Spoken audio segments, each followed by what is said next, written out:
Dalawang araw na lang at Pasko na. Maraming ninong at ninang ang nagla-last minute shopping sa Divisoria at sa mga mall. Sa hirap ng buhay, kanya-kanya silang diskarte para makatipid pero hindi raw sila magtatago sa mga inaanak. Nasa frontline ng balitang yan si Ria Fernandez.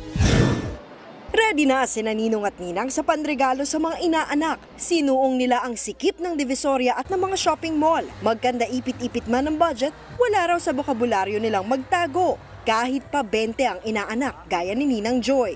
Minsan lang naman ang Pasko eh. Minsan lang? So, gaano po kagalante kayong ninang? Sakto lang. Sakto lang. Magkano ang budget? Nakakaiwan na. Sina Ninong Ronaldo Aquino at Ninang Chelly Roelo naman, nakabudget ng maigi. Kumusta po ba kayo bilang ninong? Ano po ba kayo? Magalante po ba kayo? Hindi.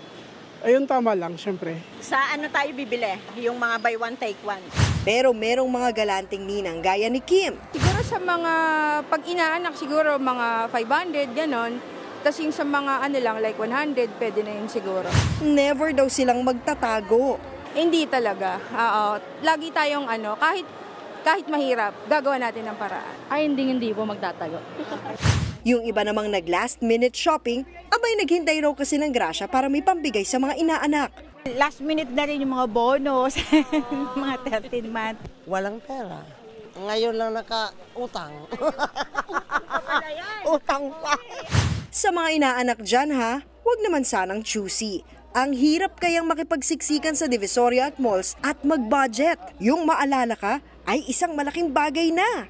Ika nga, it's the thought that counts. Siyempre, bukod sa tipid-tipid sa Christmas gifts, tipid-tipid din sa pang Noche Buena. May mga last minute ding namili, partikular sa Balintawak Market sa Quezon City. Ang manok, 150 pesos per kilo lang noon, 180 to 190 pesos na ngayon. Nagmahal din ang baboy na nasa 270 hanggang 360 pesos na kada kilo, depende sa klase. Ramdam ng mga nagtitinda ang pagtumal ng mga namimili kumpara noong nakaraang taon. Pero nila, ngayon bumabawi sila eh.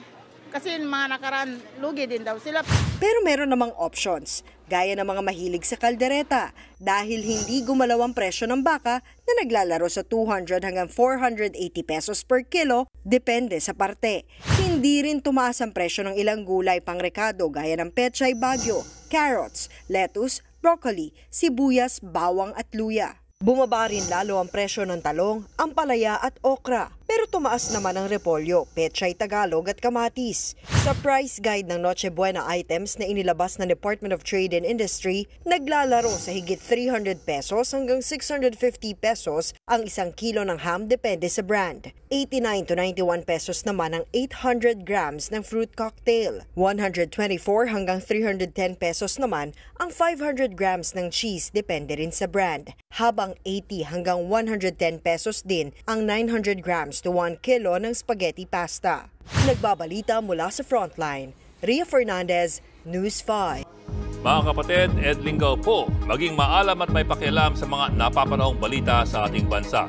Para sa mas malalimang pagtalakay at paghimay sa mga issue at headlines, tumutok lamang at pag-subscribe sa social media pages ng News 5.